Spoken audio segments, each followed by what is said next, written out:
ചോദ്യങ്ങൾ ഒരു ആത്മീയ സാധനകളും അനുഷ്ഠിക്കാത്തവരുടേതാണ്. ഒരു ദിവസം ഈ വിനോദം ഞാൻ നിർത്തും പൂർണ്ണമായി. ഞാൻ നിങ്ങൾക്ക് നിഗമനങ്ങൾ തരുന്നതിനുള്ള ആളല്ല, ഞാനൊരു പ്രക്രിയയാണ്. നിങ്ങൾ വളരുന്നതിനുള്ള പ്രക്രിയ ആഗ്രഹിക്കുന്നുവെങ്കിൽ ഞാൻ നിങ്ങളോടൊപ്പമുണ്ട്. നിങ്ങൾക്ക് നിഗമനങ്ങളാണ് വേണ്ടതെങ്കിൽ ഞാൻ നിങ്ങളെ നിരാശപ്പെടുത്തും. സാധന ചെയ്യുന്നതിൻ്റെ ആശയം നിങ്ങളുടെ ചോദ്യങ്ങൾ ഇല്ലാതാക്കുമെന്നാണ്, മറുപടികൾ കിട്ടുക എന്നതല്ല. നിങ്ങളുടെ ബുദ്ധിശക്തിക്ക് അറിയാമെന്ന് ഒരിക്കലും വിശ്വസിക്കരുത്, അതിനറിയില്ല.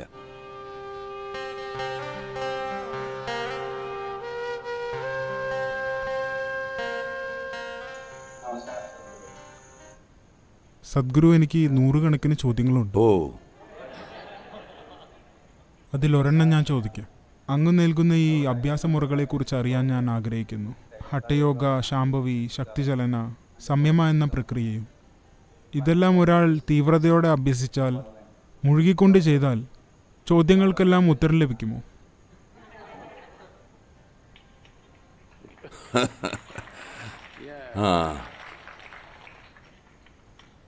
ഇല്ല, നിങ്ങളുടെ ഒരു ചോദ്യത്തിനും ഉത്തരം കിട്ടില്ല.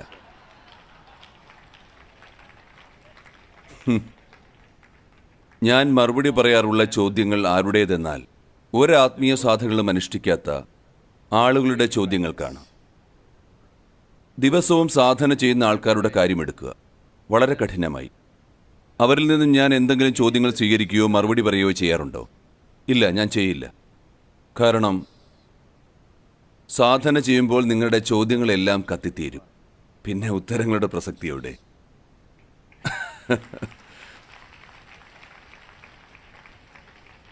നിങ്ങളുടെ ചോദ്യങ്ങളില്ലാതായാൽ ഉത്തരങ്ങൾക്ക് എന്ത് പ്രസക്തി? ആളുകൾ തങ്ങളുടെ ആന്തരികമായ സ്വാസ്ഥ്യത്തിനായി ഒന്നും തന്നെ ചെയ്യുന്നില്ല. പകരം എന്തെങ്കിലും ചോദ്യങ്ങൾ ചോദിക്കുകയും ഉത്തരം കിട്ടുകയും ചെയ്യുമ്പോൾ ജീവിതത്തിൽ സ്വസ്ഥത ഉണ്ടാകുമെന്ന് കരുതുന്നു. നമ്മളവരെ രസിപ്പിക്കുകയും ചെയ്യുന്നു. ഏതെങ്കിലും ഘട്ടത്തിൽ ഞാൻ ഈ നേരമ്പോക്ക് അവസാനിപ്പിക്കും, പൂർണ്ണമായും. ഇപ്പോൾ അത് തുടരുന്നുവെന്നേ ഉള്ളൂ. ഒരു ഘട്ടമെത്തിയാൽ തീവ്രമായി സാധന ചെയ്യുന്നവർക്ക് മാത്രമേ ഇത്തരത്തിൽ ആനന്ദമുണ്ടാവൂ. മറ്റുള്ളവർ യൂട്യൂബിൽ ശ്രദ്ധിക്കട്ടെ.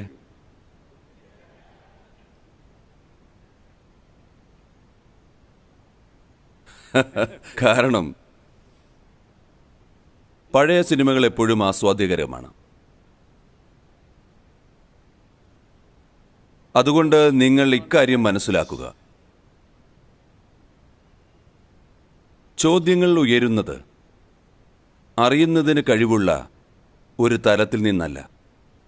നിങ്ങളുടെ ചോദ്യങ്ങൾ ഉടലെടുക്കുന്ന തലത്തിന് കാര്യങ്ങൾ അറിയുന്നതിനുള്ള കഴിവില്ല.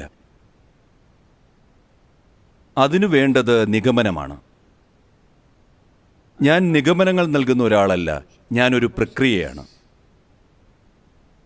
നിങ്ങൾ വളർച്ചയുടെ പ്രക്രിയയാകാൻ ആഗ്രഹിക്കുന്നുവെങ്കിൽ ഞാൻ നിങ്ങൾക്കൊപ്പമുണ്ട്. നിങ്ങൾക്ക് നിഗമനമാണ് വേണ്ടതെങ്കിൽ ഞാൻ നിങ്ങളെ നിരാശരാക്കും. നോക്കൂ, നിഗമനങ്ങൾ കൊണ്ട് എന്താണ് കാര്യം?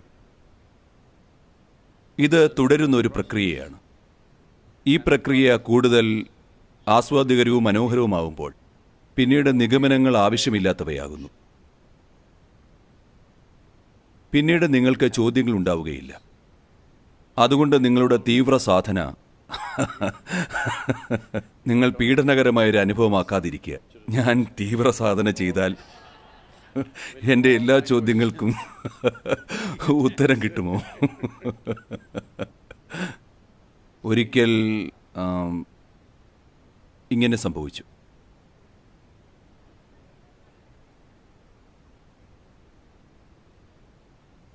ശങ്കരൻ പിള്ള, നോക്കൂ, ഇതെപ്പോഴും തമാശയല്ല, ചിലപ്പോഴൊക്കെ സീരിയസ് ആണ് കേട്ടോ.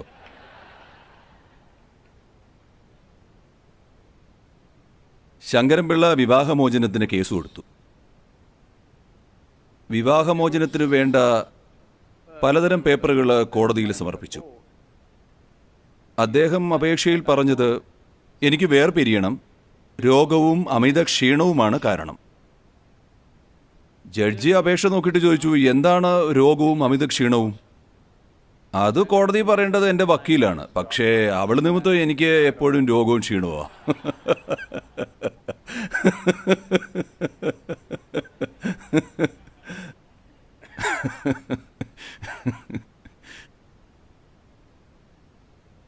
അതുകൊണ്ട് ചോദ്യങ്ങൾക്ക് പല രീതിയിലുള്ള മറുപടി പറയാം. നോക്കൂ, തുടക്കക്കാരെന്ന നിലയിൽ നിങ്ങൾക്ക് ചോദ്യങ്ങളുണ്ടെങ്കിൽ ആദ്യം ആത്മാന്വേഷണം ആരംഭിക്കുന്നത് ചോദ്യങ്ങളുടെ രൂപത്തിലാണ്. അതുകൊണ്ട് കുഴപ്പമില്ല, ഞാൻ ചോദ്യങ്ങൾക്കെതിരല്ല. എന്നാൽ എനിക്ക് പറയുവാനുള്ളത്, നിങ്ങളുടെ ഉള്ളിൽ ചോദ്യങ്ങൾ മുളച്ചു പൊങ്ങുന്നത് എവിടെ നിന്നാണോ ആ തലത്തിന് കാര്യങ്ങൾ ഗ്രഹിക്കുവാനുള്ള കഴിവുകളില്ല. ഇതുപോലെയാണത്. നിങ്ങൾക്കറിയുമോ, നിങ്ങൾ ഇങ്ങനെ ചെയ്യാറുണ്ടോ? അങ്ങനെ ചെയ്യരുത്. അല്ല, ചുരുങ്ങിയ പക്ഷം നിങ്ങളുടെ ബാത്റൂമിലെങ്കിലും ഇങ്ങനെ ചെയ്തേ മതിയാവും. പക്ഷെ എല്ലായിടവും വെച്ച് നിങ്ങൾ ഇങ്ങനെ ചെയ്യരുത്. എന്തിനാണ് നിങ്ങളിങ്ങനെ ചെയ്യുന്നത്? മൂക്ക് വൃത്തിയാക്കുവാൻ. എന്നാൽ അല്പസമയത്തിനു ശേഷം ഈ വിരലിനെ ശ്വസിക്കാൻ കഴിയുമോ എന്ന് ചോദിച്ചതിന് മൂക്ക് വൃത്തിയാക്കാൻ കഴിയും, പക്ഷേ ശ്വസിക്കാൻ കഴിയില്ല. അതുകൊണ്ട് നിങ്ങളുടെ യുക്തിബോധം കാര്യങ്ങൾ ഗ്രഹിക്കാൻ കഴിയുമെന്ന് കരുതണ്ട, അതിന് കഴിയില്ല. അത് ചോദ്യങ്ങൾ ചോദിക്കുകയേ ഉള്ളൂ. കാരണം അതിപ്പോൾ അങ്ങനെയാണ്. ആകട്ടെ, അതിന് കുഴപ്പങ്ങളൊന്നുമില്ല. ഞാൻ നിങ്ങൾക്ക് ഉത്തരങ്ങൾ നൽകാൻ ശ്രമിക്കുന്നില്ല. നിങ്ങൾ ആഴമുള്ള ചോദ്യങ്ങൾ ചോദിക്കുക. അപ്പോൾ സത്യം നിങ്ങളുടെ ജീവിതത്തിൻ്റെ ആധാരശിലയാകും.